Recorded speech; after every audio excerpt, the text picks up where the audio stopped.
G'day, ZiggyD here, and in this video I'm going to be giving you guys a first look especially at the combat gameplay in Wasteland 2. Wasteland 2 is a new CRPG or tactical RPG. It's the successor to the game that was the predecessor of the Fallout series. So Wasteland 1 inspired Fallout 1 and 2, and then, you know, the rest of the series, obviously. It's been a game I've been looking forward to. It's just come out of early access, and it's now in full release. So the game is finished, and it's now available for purchase with, without having to deal with any wipes or anything like that. So the purpose of this video is to give you guys a bit of just a straight, simple, hopefully no spoilerish look at combat and some of the game mechanics in this, so that you can maybe have a bit of an idea of if this is a game that you'd be into, because tactical turn-based combat is not for everyone, but for some people it's absolutely heaven, and I am one of those people.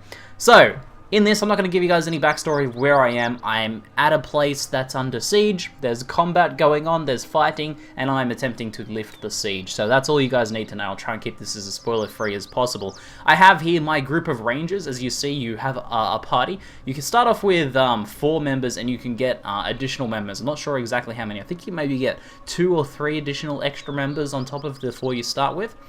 And each person typically has different specialist roles. So myself, I'm not much of a specialist. I'm kind of just like a lucky pistolieri sort of guy. Just kind of the character I wanted to play. I have another character here who's my demolitions expert, and who uses a shotgun for, a bit of breach and clear action, and should also have a pipe bomb there, which should come in handy in this next fight. I have this person here is kind of like an all-rounder assault style fighter.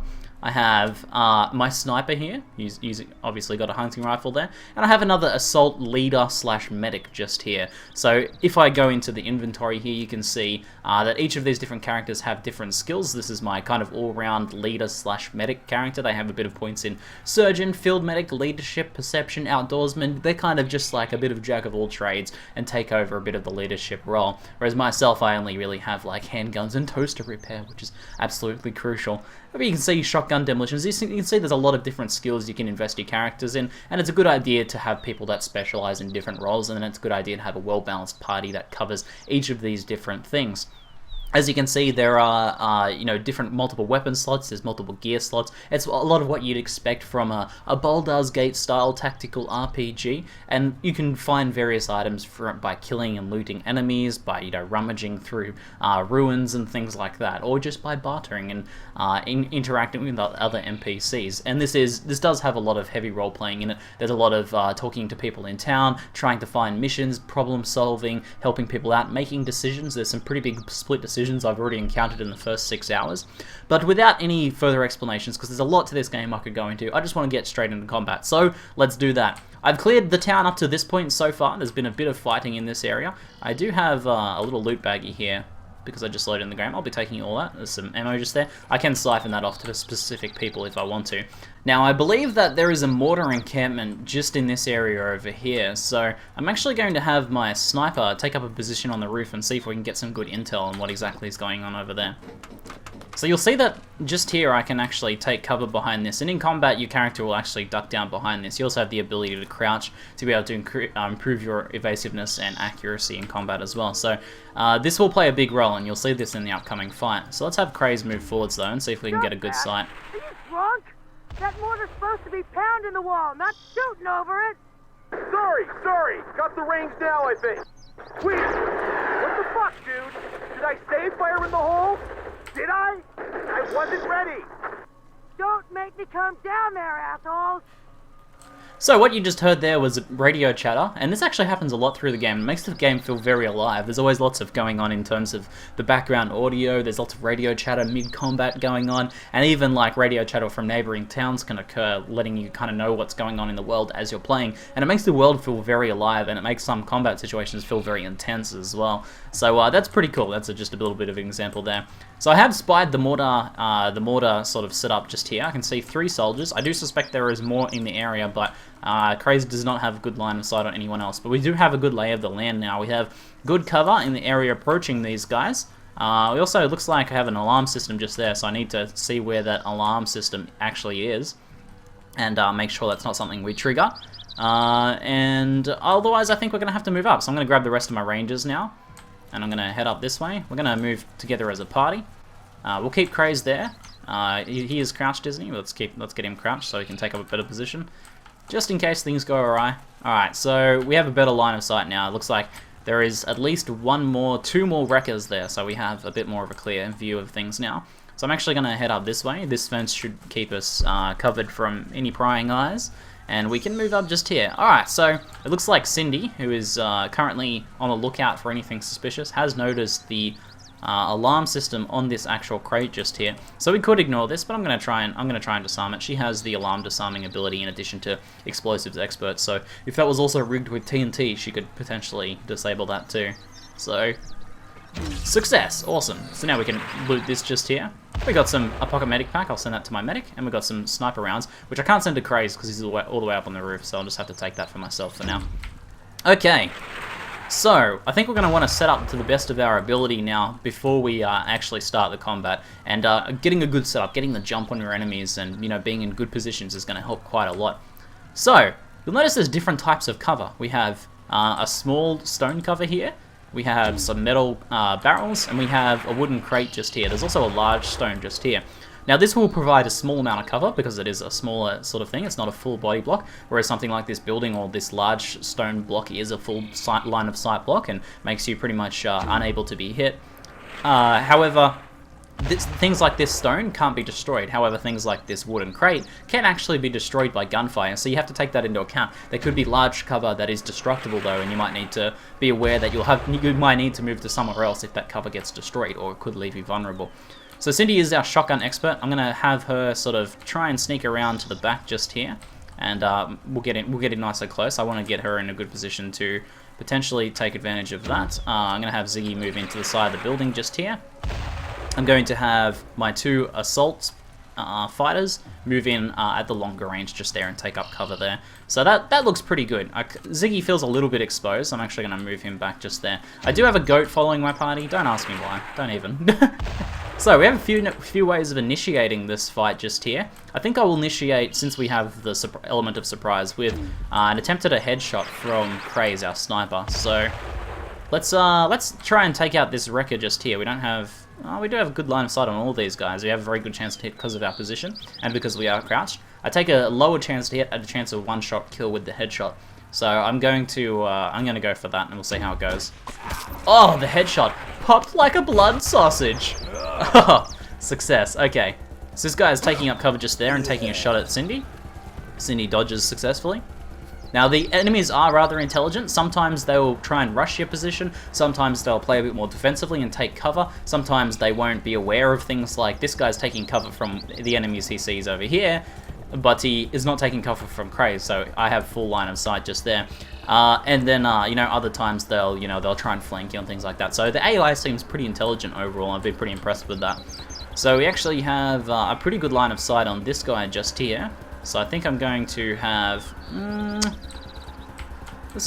Where's this guy gone over? He's well and truly out of range. I think I'm going to try and take a shot at this guy just here who's closest. I have a very clear line of sight on him. I don't think I can go for another headshot. Plus 2 AP? Yeah, I don't have enough action points this turn, which you can see is just like Fallout or just like a lot of other tactical combat games. Action points.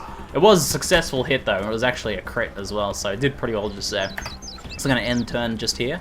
We now have some shots available with our assault specialist here. So I think she's got a pretty clear shot just here on this wrecker. So we'll take that. That was successful. And I forgot to reload before combat. Always make sure your rangers are prepped and reloaded and their guns unjammed and everything before combat. Countless times as that got me out. So there we go. I'm going to spend the rest of my action points for that turn reloading my rifle.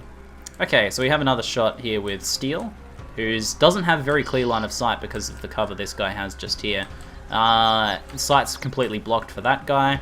That's a pretty low chance, so what I'm going to actually do is put her into ambush mode, which uses the rest of this turn, but gives her, prepares her. If someone moves into line of sight, like this, say this melee fighter runs up around here, she'll shoot him. So we'll put her in ambush mode just there. Okay, now these two guys, she does have a pretty clear shot with the shotgun just here. Unfortunately, this guy is just out of range. You can actually position with the shotgun like this to try and optimize who you are actually shooting with the spray and to try and avoid allies too. However, Cindy does have another little trick up her sleeve. which will do a very good job at clearing these guys out of cover. So if there's ever guys tucked away from cover, you can maybe use something like a pipe bomb to flush them out, shall we say. So let's see if we can do that. We can probably try and avoid destroying the mortar there. I don't know if it's going to matter too much. Let's just throw it in and see what happens. Alright. Good throwing, Cindy. Looks good. Oh, success. Nicely done, nicely done. So, we can take her back now. Reload just there. I'm going to have Ziggy move in. We know there's another fighter over here, so I'm going to take up a position on the barrels just here and see if we can get a shot off on him. Looks like he's still out of range. Maybe I can just move up to here. Take cover just behind this just here, and no, he's just out of range of my pistol. This is actually a pretty good time to show the range, the optimal range setting for the weapon just here. You'll see pistols have bonus chance to hit at point blank. There's their normal range, and there's out of range, and it has the range meters just there. Enemies that are actually in range will appear as little red dots on here, and you can actually mouse over them. So I'm going to actually move back behind cover just here, and we'll let this guy approach. Okay, so we should be able to see the range. I think this guy is just out of range there, unfortunately, so we can't see him on the rangefinder. Crazy's going to have to stick it out for now. There we go. You can see the dot just there, and it actually, if I mouse over, it shows which character he is, where he is on the battlefield, and it shows where he is on the range meter. So we know we're getting a bit of a negative penalty to hit him. He's also behind cover, so I have a very low chance of hitting him.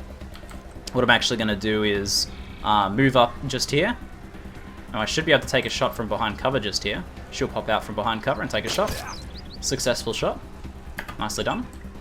And it looks like Steel also might be moving up as well. If I move here and take a shot, I do run the risk of shooting Ziggy. Friendly fire is definitely a thing in this game, so you need to be very conscious of that. So I think I'm going to just have her just reposition here slightly. That's a very low chance to hit, and Ziggy is in kind of the line of fire there, so I'm going to have her go into ambush mode again. Now Cindy is outside of shotgun range. If I were to move into here, the shotgun blast would likely hit Ziggy or the goat, Aberforth, which we don't want to kill our goat. We don't want to kill our little goat friend. So I'm actually gonna have her move up here so she can take a flanking position, because the flanking with the shotgun is one of the best things in the world. All right, so this guy's just behind cover here, but I can actually rush up into point blank and hopefully execute him. Oh, I missed the first shot. How embarrassing! Oh, Ziggy. Please. So embarrassing. Here's the ambush. Unfortunately, the cover is protected in this time. Oh, and I expected to run up and shoot him in the side of the head, but it didn't quite work out, and now I'm getting hacked because of it. All right, Craze is no help here. The combat's sort of moved out of range of him just there. All right, we can take a bit of a shot here. This should be okay. Hopefully we shouldn't get any friendly fire. Okay. All right, this guy's getting pretty hurt. There we go.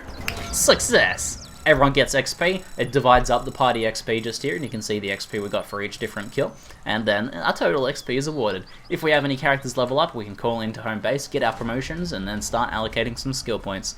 But hopefully you guys enjoyed this. This is just a very simple little battle. There's lots of different ways of approaching different fights, and there's lots of different types of weapons you can use, lots of different explosives, there's lots of ways of destroying cover to, you know, flush enemies out, or getting around cover, or flanking your enemies, and there's lots of different enemy types to fight as well. So far I've played for 6 hours and I've had a really good time, especially with the combat in this game.